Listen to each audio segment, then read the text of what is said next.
Thank you, Dr. Bledsoe. Thank you to all the wonderful speakers. This has just been so informative, but infuriating at the same time, to think that we're in 2021 and we have not yet been compensated for the abuses. What we thought we could accomplish today is to shed light into what really happened.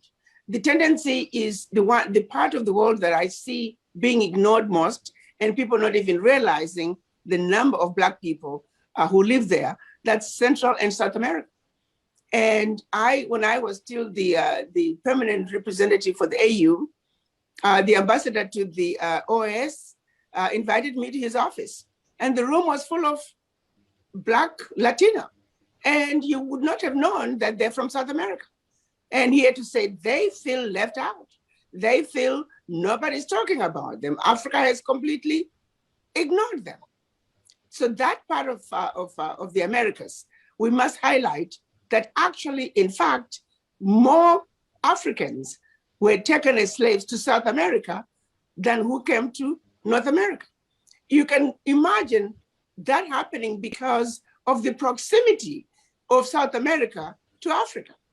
We should have frequent airlines and ships between Brazil and West Africa.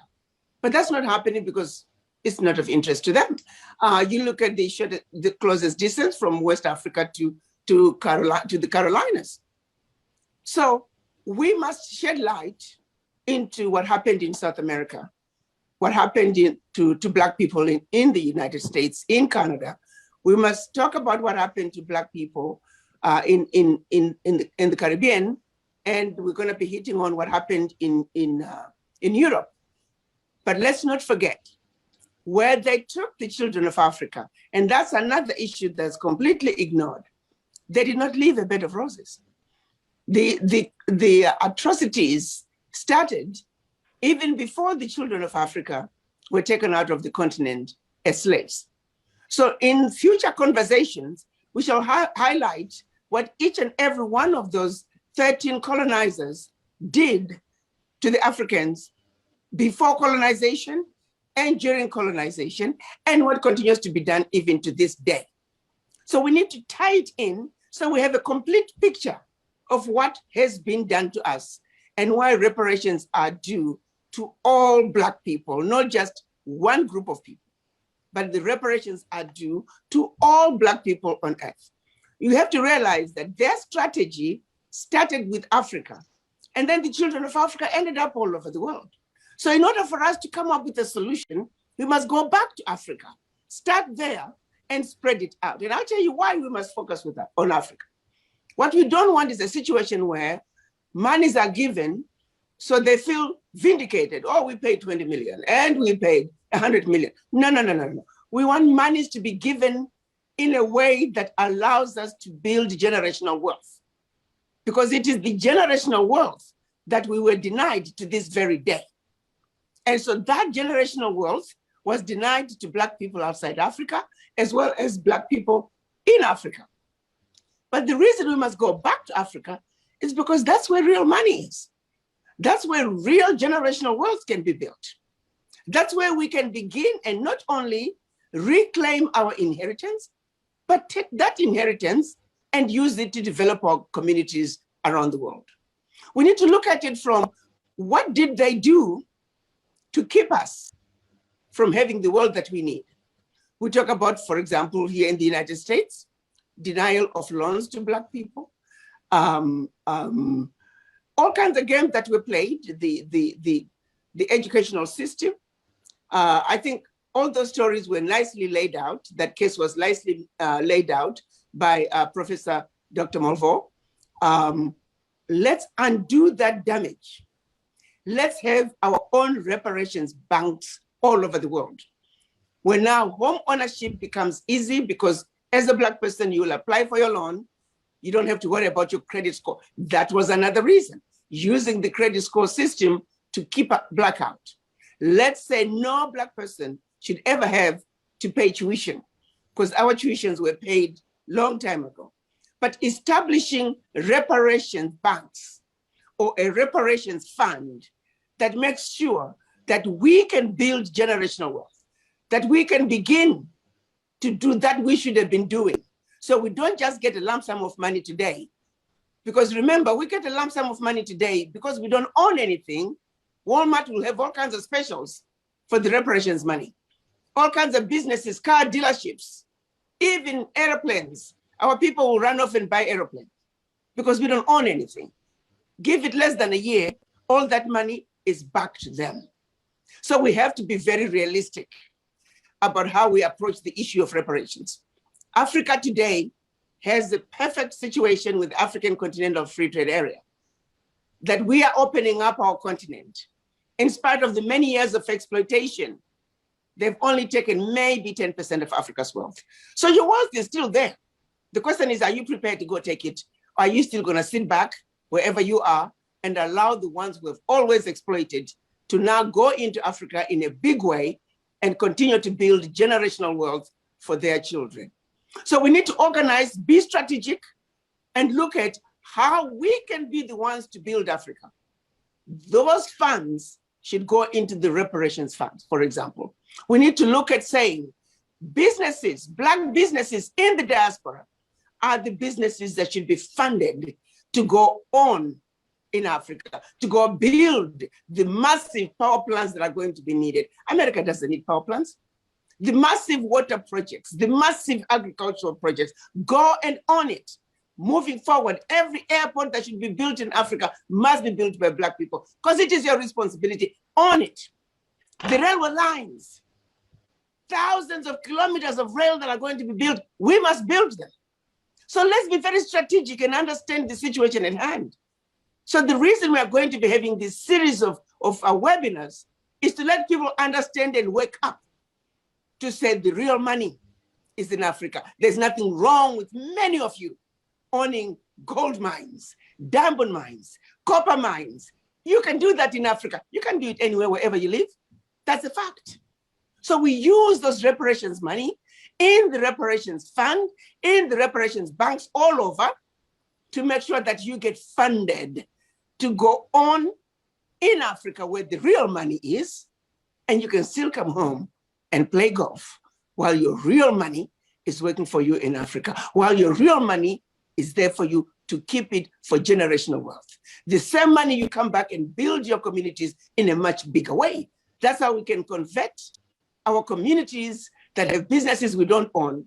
We must own everything we wear, everything we eat, the houses we live, the businesses in our communities, we must own them. But to do so, somebody has to be willing to loan us the funding that's needed to do so. With our reparations bank, that's how we completely uplift. So these conversations we are having, we are hoping that we can begin to educate each other. We don't have much time. I won't be able to talk about the atrocities committed in Africa that most people are not even aware of. What I can suggest to you is, if you haven't had my book, go to africa101.org, pick up a copy of Africa 101, look at chapter 5, I believe.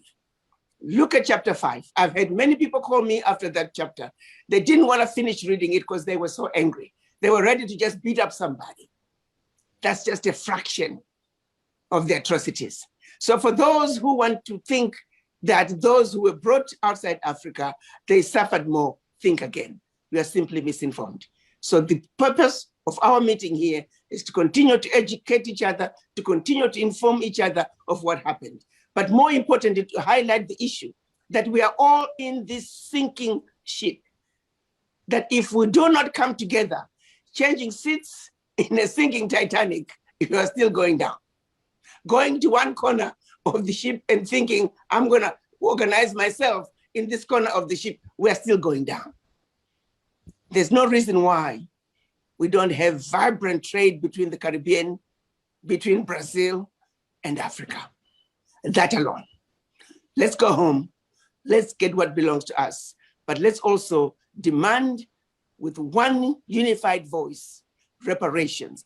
They all must pay into a system that we then use to uplift Black people and undo those systems they used to keep us down. I look forward to seeing all of you at the next webinar, which should be in another month, where we'll go deeper and talk about and make a case to the world as to why reparations must be paid. And we want those who need to pay, because a lot of them who are now the CEOs, they don't fully understand what happened. But we need to make sure that everybody, every organization, every institution, every country that needs to pay reparations, we list all of them. Our sister did a great job of giving us just a snippet of some of those, because people have a tendency to think, oh, it's only the United States, oh, it's only Europe. No, a lot, even churches, they're just as guilty, and they all must pay. But the responsibility and onus is on us to be organized about it. So we make sure that the process of getting the reparations is going to undo the damage in a generational way, not just lump sums of money that will go right back to them because they own everything. I thank you all for coming, and I look forward to seeing you again in another month. Back to you, Dr. Bledsoe. Okay.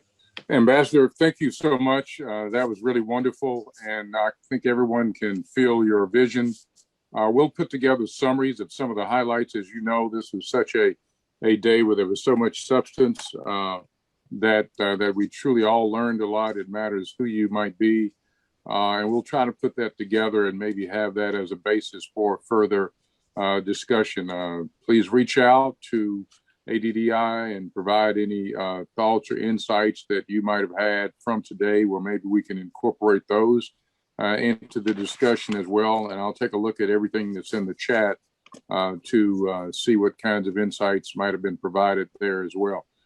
This has been a great event and a wonderful Black History Month approach. And I love the idea of celebrating Black history worldwide and not just in one area, because indeed the interconnectedness speaks volumes. And so I think that there is a great foundation to move forward and a great way to put together both legal and political movements to try to bring about some justice in terms of how we have been treated over the years. And looking at the chat and seeing all the wonderful thoughts about glad to see Africa being part of the reparations discussion is good. And that's just great to see such positive vibes being put forth regarding that. This was just an incredible group of experts, including the ambassador, but she put the group of the list together, and it was a great assemblage. We probably should have done all day, because we could have with the talent that we have.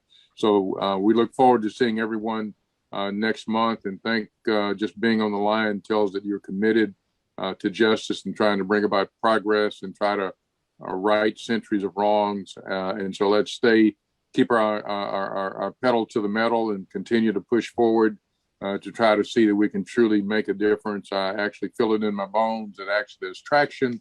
And so with this kind of intellectual capital that's around, people willing to spend both their intellectual capital and their time and labor is truly significant. So Ambassador, I think you've really got something created that's great here.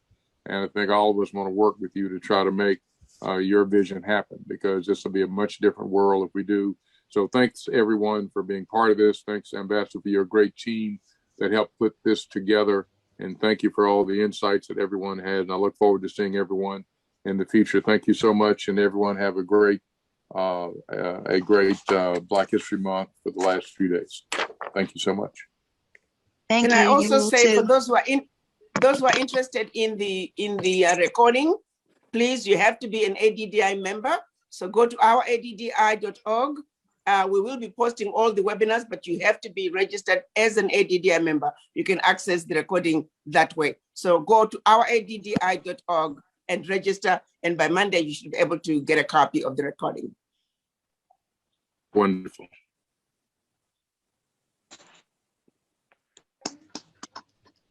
Love the new website. Thank you. Thank you. Bye-bye.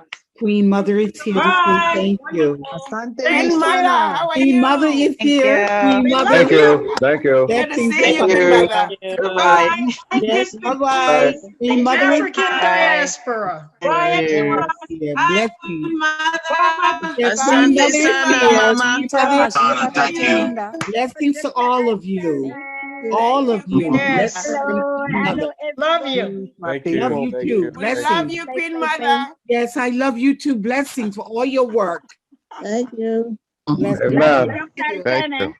Amen. God bless. Andri, God right, bless. Liliani? Yes.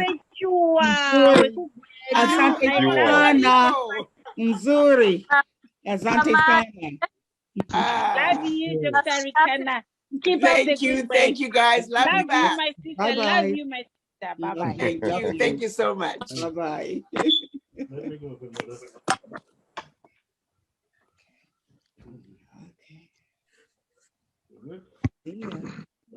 Bye. Bye. Greetings. All right. Bye. Peace. Peace. Bye. Happiness. Peace.